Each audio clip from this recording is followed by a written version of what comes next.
Operation Sindoor కి మద్దతుగా మహబూబాబాద్ పట్టణంలో ఎంఆర్ఓ కార్యాలయం నుంచి నెహ్రూ సెంటర్ వరకు TUWJ 143 వర్కింగ్ జర్నలిస్ట్ సంఘం ఆధ్వర్యంలో నిర్వహించిన భారత సైనికులారా మేమంతా మీ వెంటే అంటూ ర్యాలీలో మహబూబాబాద్ శాసనసభ్యులు డాక్టర్ బూక్యా మురళీనాయక్ పాల్గొనడం జరిగింది. ఈ కార్యక్రమంలో వారితో పాటు అసోసియేషన్ వ్యవస్థాపక అధ్యక్షులు బొడ్డుపల్లి ఉపేంద్ర, రఘు, రామకృష్ణారెడ్డి, రాజు, గుట్టయ్య, కిరణ్ తదితర ప్రముఖులు, పట్టణ నాయకులు, పెద్ద ఎత్తున ప్రజలు పాల్గొన్నారు.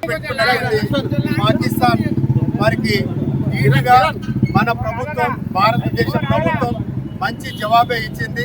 మనకు ఆపరేషన్ సింధూర్ పేరుతోటి వాస్తవానికి మనకు LOC పక్కన ఉన్నటువంటి దాదాపు 10 నుంచి 12 ఉగ్రదాడులు ఎవరైతే ఉన్నారో వాళ్ళ ఉగ్రముఠాలను మన ప్రభుత్వం చాలా జాగ్రత్తగా, చాకచక్యంగా, నైపుణ్యంగా మొత్తం ఉగ్రముఠాలు ఏవైతే ఉన్నాయో వాళ్ళ పావురాలన్నింటినీ ధ్వంసం చేసింది కాంగ్రెస్ మన భారతదేశ ప్రభుత్వం.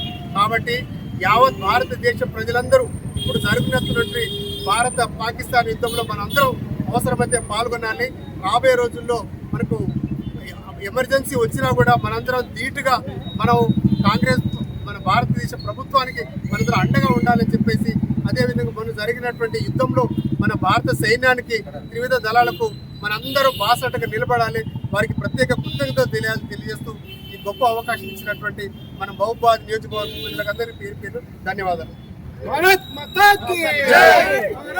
మరిన్ని అప్డేట్స్ కోసం మా ఛానల్ని సబ్స్క్రైబ్ చేయండి.